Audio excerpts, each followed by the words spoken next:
Okay, I bet Yahoo boy they come, when I come. Apostle will hear of this. I will tell Apostle about this. This is what you want to use your life for.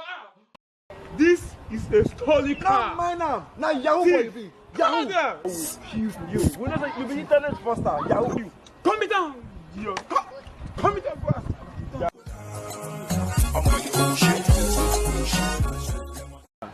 I want to help you.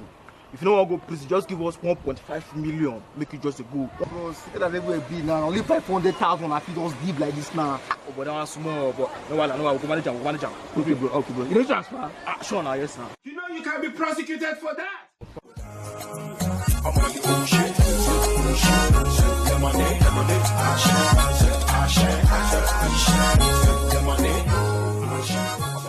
Sandra, come. Shoot you for you. Nothing for Ago. Shoot for Yahoo boy. Now Yahoo boy. You not see him tattoo. What? Phone card? Hey! I hear me.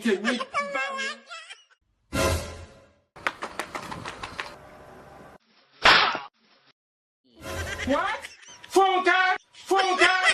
Jesus is Lord. You will move out of this house. Oh, no me llamo King Alwe.